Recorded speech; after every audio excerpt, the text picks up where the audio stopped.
Every mom has a war story. I mean, birthing story. And it is as individual as your child. When you're pregnant and trying to figure out how you want to deliver your bundle of joy, it helps to hear others' stories.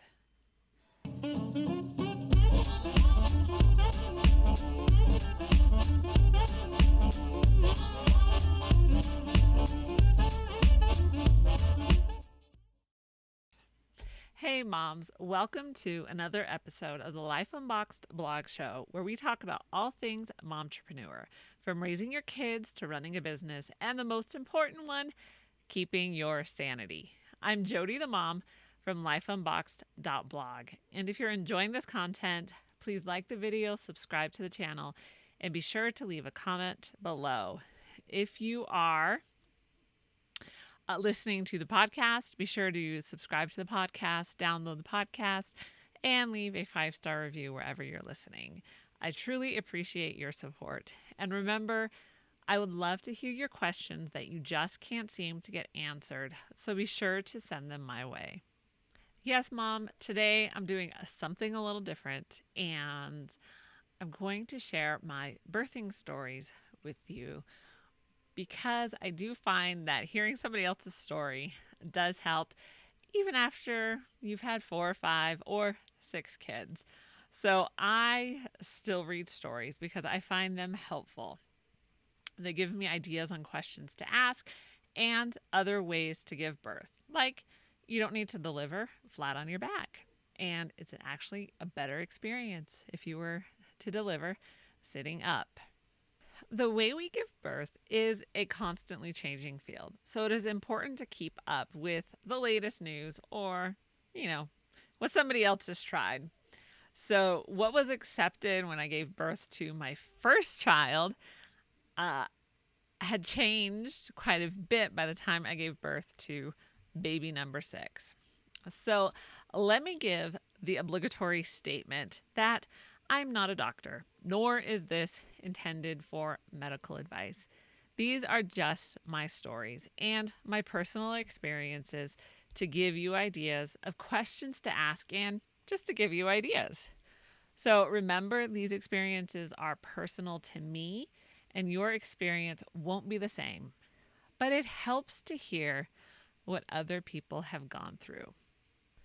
Okay, so before I get into my own stories, I want to give you some resources that I found to be helpful for my different deliveries. And because I've had 6 kids, I've had the opportunity to read and watch a lot of material, like a whole lot.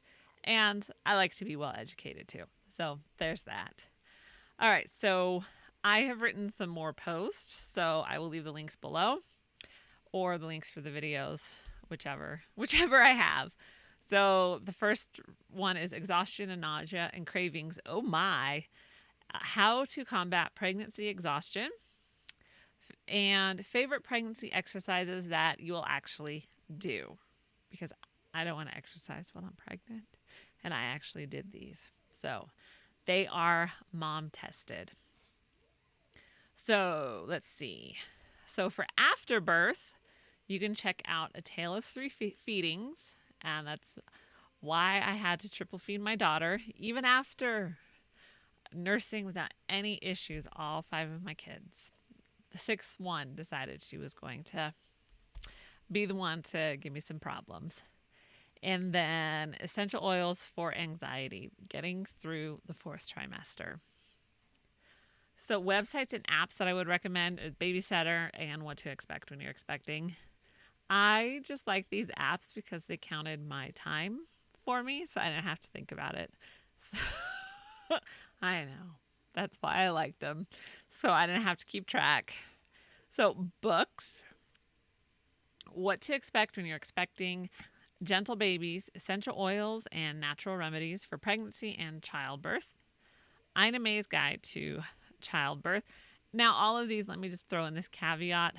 None of these were the Bible to me. I took the good that was in them, tossed some of the woo, that was also in them and just gleaned the information that I found helpful. So just keep that in mind.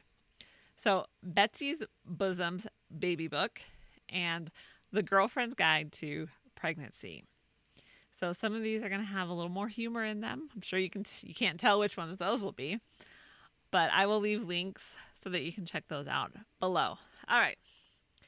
So let's get into my birthing stories. Mom, I want to share my stories with you in hopes that you can gain some benefit from them. So my stories include everything except the C-section, including almost delivering in the Lincoln Tunnel in New York City. And if you're familiar with New York City, stopping traffic in the Lincoln Tunnel is scarier than delivering a baby in the car. Just going to throw that out there. All right, so we're going to talk about the first litter. So the first litter are the oldest three. So my firstborn had an epidural with him. And when you first have your baby, you just never know what to expect.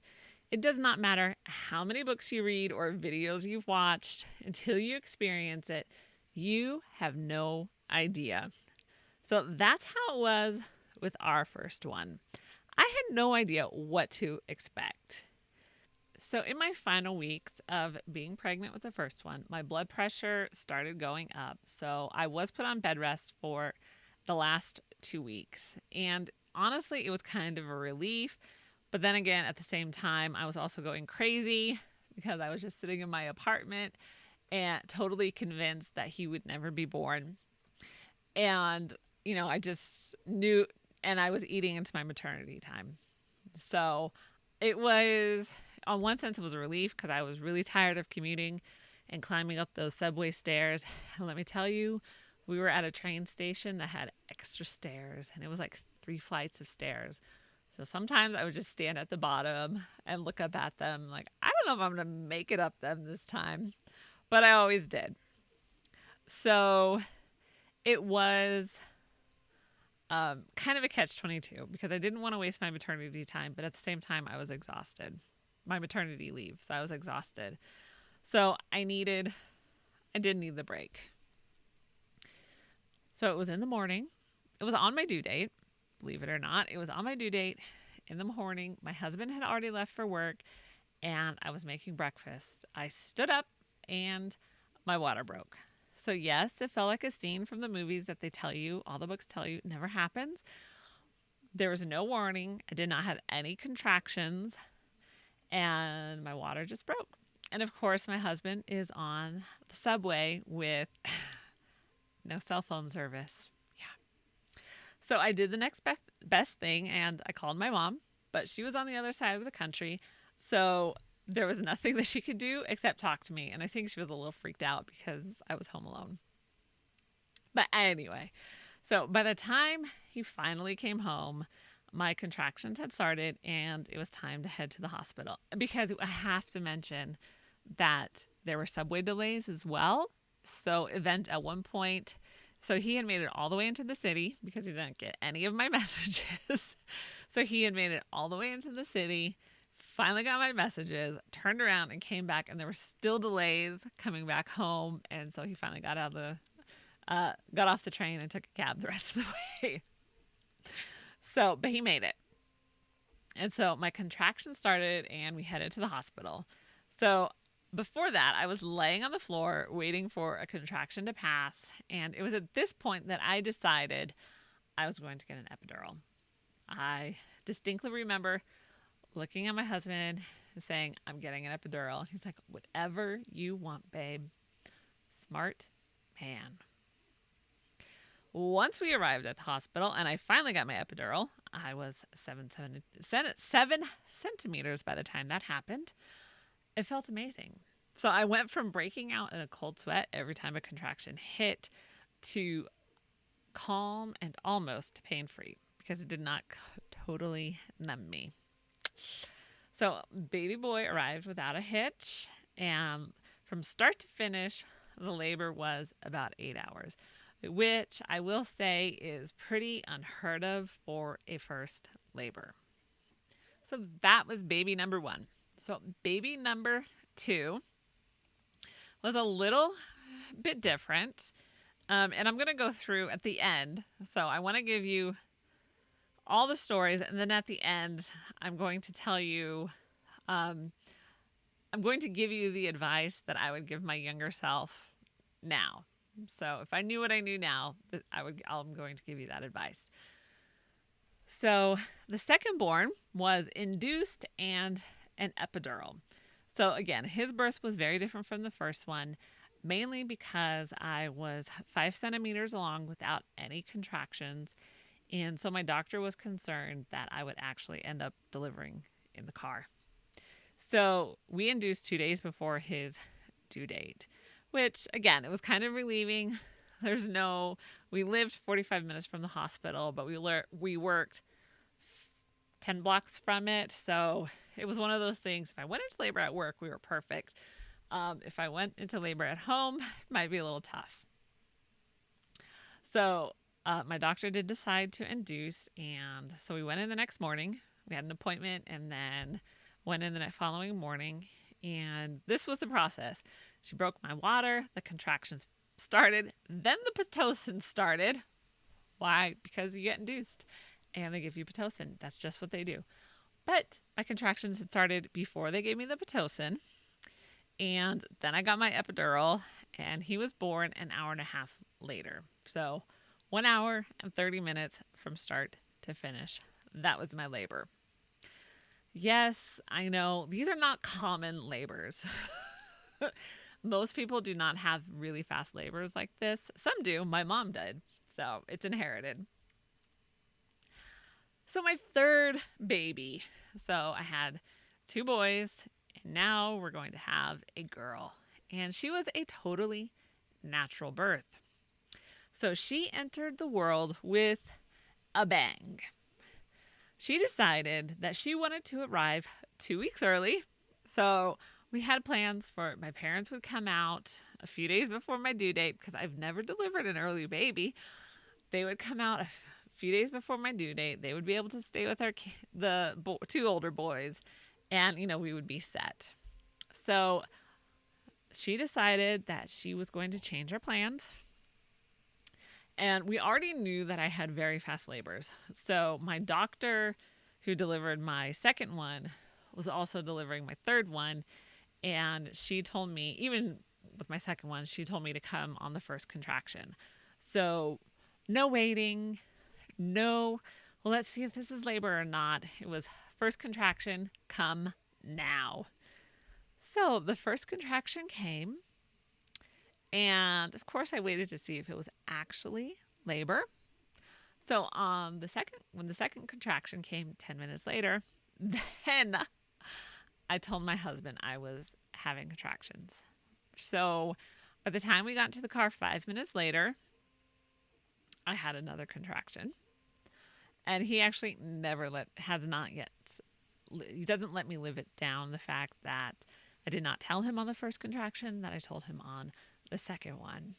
So, and it was late on a Saturday afternoon, and we needed to drive from New Jersey to Midtown Manhattan. Now, on a Sunday morning, we could get there in 25 minutes. Saturday afternoon, it just depended on the traffic. So the plan was to drop the kids off with their friends on our way to the hospital. But once we started heading into the city, now you can imagine just the flurry of phone calls going. I'm trying to call my doctor because I'm in labor. He's calling our friends to tell them we're coming. They're actually helping other friends move, so they're not even home. But they're like, we're close by, so we'll be able to, you can drop the kids off with us, not a problem. But once we started heading into the city, so you have to imagine, so this is what, 25 minutes later from my first contraction, like I knew that we would not have time to stop. Like by the time we actually got on the highway, they were already 2 to 3 minutes apart. So yes, this was definitely a scene from a movie that all the books tell you never happens. Well, it happened to me. So we're driving through the Lincoln Tunnel, and the only thing I'm thinking about is that I won't get my epidural. My husband, on the other hand, is thinking, oh no, I'm going to deliver this baby in the tunnel and we're going to end up on the news. So, totally a legitimate concern. Really is. We make our way out of the tunnel and turn onto 42nd Street. So if you're familiar with New York City, you'll understand the geography I'm describing here. And my water broke. So,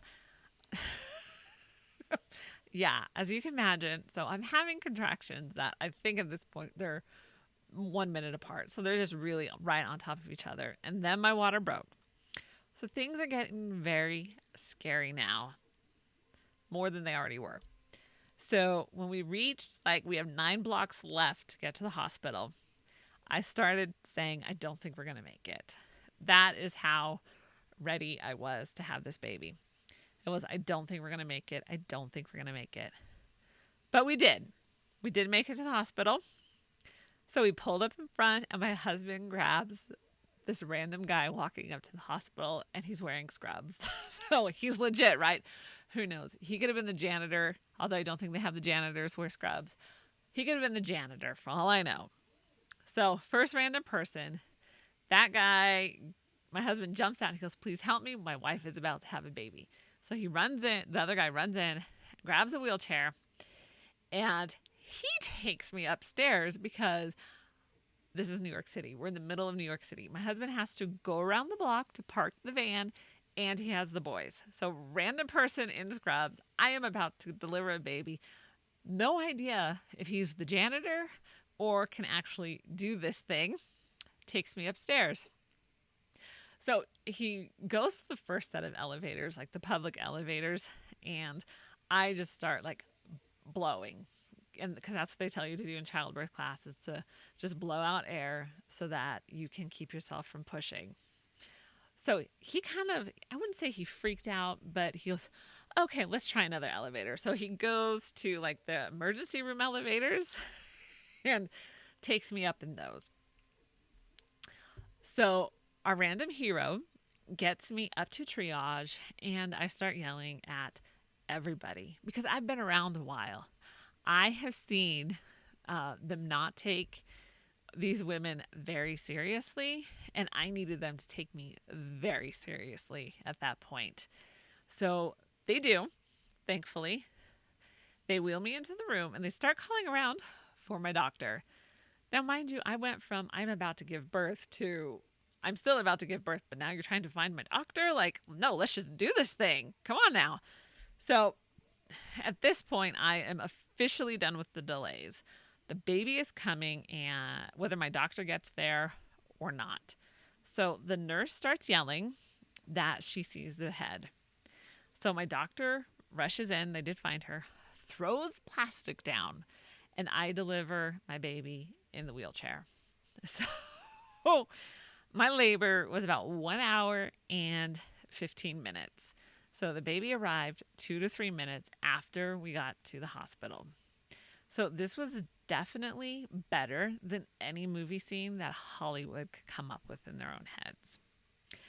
And the remarkable thing about this delivery was I had no medical interventions. So I had no IVs, I did not have an epidural, and I delivered totally upright.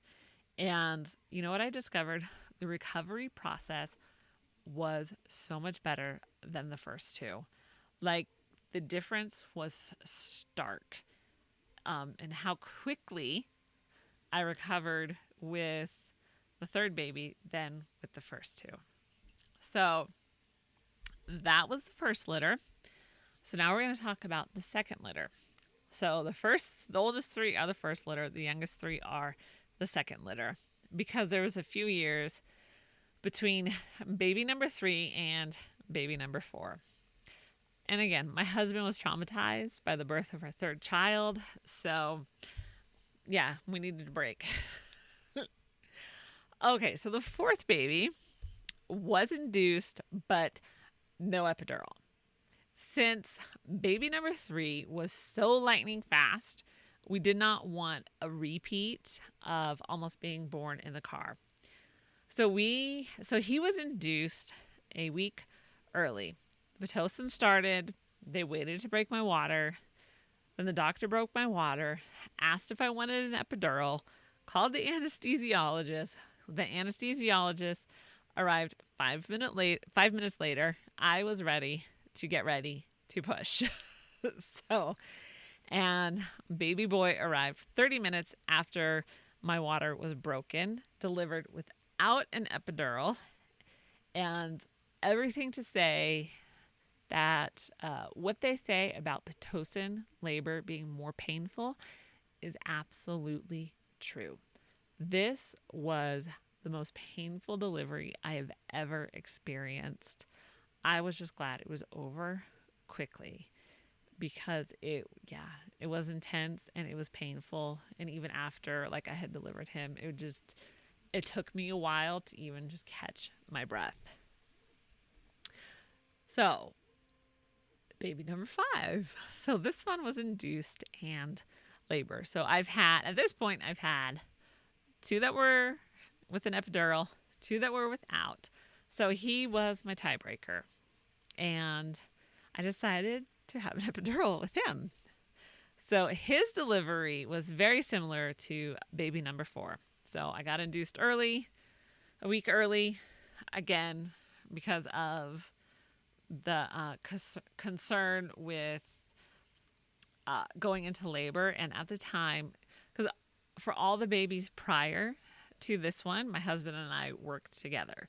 So I always knew that he was close at hand to take me to the hospital if I were to go into work or go into labor while I was at work. So baby number 5 was the first one that I was actually working from home. I'd started my business and I was home by myself with a bunch of young children. So we decided to get induced again a week early because of all that. So I did ask for the epidural before my doctor broke the water. And so they actually gave it to me, which most doctors wouldn't. But I think I was so insistent at every single appointment how fast my labors were that they decided to believe me, which was a good thing. So again, like baby number 4, he arrived 30 minutes after my water was broken, and it was painless. Yeah, pretty much painless. But the hospital held me hostage for 48 hours, and I was ticked. I was so mad. This was my 5th baby, and you're not going to release us? There was no reason. No reason whatsoever. No legitimate reason whatsoever. So this led me to make some changes with baby number 6. Yeah, so I don't know if there's any doctors watching this. It'd be interesting if there are, but if you're in the medical field, I'm just going to say this. I've only once changed doctors because I didn't like the doctor. I've always changed doctor because of either their office staff, or, as in case of baby number 5, the hospital that they're associated with. So yeah, it's just something to keep in mind. You can be an excellent doctor, but if you're not associated with the right people, it's not going to happen. So this leads me to baby number 6, the last one, our grand finale. So because of my last experience with the hospital, I didn't want to deal with it again. I was adamant I would not go through that again. So I decided to change things up. And in the time between baby number 5 and baby number 6, a birthing center came to our town. So now remember that my husband was traumatized from baby number 3. So I had to convince him. Took a lot of convincing for him to agree to a birthing center. And we could get to the center in 15 minutes. So I understand that was pushing it for me, but we could get there. We're not living in New York City anymore, so we don't have to worry about times of day where the traffic's worse than others. So it's pretty much, for the most part, consistent. So if you don't know anything about birthing centers focus on natural deliveries. So typically there's no drugs. You can use they usually do have nitrous, at least mine did, available. Usually no IVs. It's just a natural approach. And since I had delivered 2 babies without an epidural, one totally natural, I knew that I could do it. And so I decided I wanted to try a water birth. So totally, yeah, I know, totally the opposite of all of my other experiences. And I have to say, it was amazing. I do wish I had discovered it earlier. But again, not everyone supports that, giving birth in water and stuff like that. But anyway, so it was a Saturday morning and I was 4 days overdue, which I was not happy about either. And I was ready to have this baby. So my water broke. Again, no contractions beforehand. See, I don't even get like a warning when I go into labor. I go from like 0 to 60 in 2.3 seconds. So we raced to the car. Thankfully, the kids are old enough that it was just, we're leaving, guys. You're on your own. And I called my parents. They called my parents to tell them what was going on. I called the midwife and said we were coming. And so she was like, well, have your contractions started? I'm like, nope, but they're going to, and we are on our way. So I had already warned them that I had very fast labors and that I would be coming at the first sign of anything. So I had already told them, like, they did not get a say in this matter whatsoever. So we arrived because it was Saturday morning, we arrived at the birthing center before the nurse and the midwife, but the nurse was just a minute or two behind us. And baby girl arrived in the water. Like, the tub wasn't even full by the time I got in, when I got in. So, and she probably came like less than 10 minutes after I had gotten in. So it was nice to pick the position that was most comfortable to deliver in. And then I got to go home 4 hours later, and it's so much better to recover in your own bed than in the hospital bed. So from start to finish, my total labor was 40 minutes. And this was my fastest labor, but it was also the midwife's fastest labor as well. So those are my stories. And I know I have more than most. So there are a few things that I can look back in hindsight and think, I wish I had done that a little bit differently. Now, I can't change it, but I can at least share with you from my own learned experiences. So the first one is, you are in control of your birthing experience. So there are times when emergency interventions are necessary, and I am grateful for the tools that doctors have. So I'm not disparaging that in any way, but you can be in control of your birthing experience. If it is not an emergency, then speak up. So you don't want to deliver. If you don't want to deliver flat on your back, then say something. Speak up for yourself. If you want to try something else, and again, if it's not an emergency, then you need to take control of your experience. Otherwise, the doctor will do what's most comfortable for them and not what's most comfortable for you. It's just how it is. They do what's familiar with them to them. The second thing is, I wouldn't induce so early like I did with 4 and 5. Now, it was only a week early before my due date, and I was done being pregnant and glad I was giving birth. But I do think the extra time inside, even if it's just a few days, makes a big difference. So babies 4 and 5 both had speech issues that they needed help with. And I'm not saying this was the result of delivering early. I'm just looking at my other kids who came at their own pace, and I can just see that they never had any of these issues. And so it just makes me wonder or question if there's a correlation. I'm not saying there is, it just makes me wonder if there is. The final one. Not the next one, the final. It's okay to say no. Yes, it is important to educate yourself and to ask all the questions. So there are things that I wish I had said no to. Not because they were bad, not because they were actually that helpful, but they weren't actually, and they made me more uncomfortable than they needed to be. So I wish I had said no. But it is important to educate yourself and ask all of the questions so that you can be in a position to refuse certain treatments if you want to. And again, this needs to be based in knowledge and talking it through with your doctor.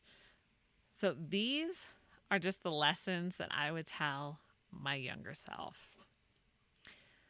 Mom, we all have a story to share. So what are your birthing stories? What is one piece of advice you would give to an expectant mom? I am so glad you joined me today. If you want to help spread the word, be sure to like the video and subscribe to the channel. You can listen to the podcast on Apple Podcasts, Spotify, and wherever else you listen to podcasts. Remember to check out the Life Unboxed store for all of your Mom Boss merch. And for more great momtrepreneur content, follow me on social media and visit lifeunboxed.blog.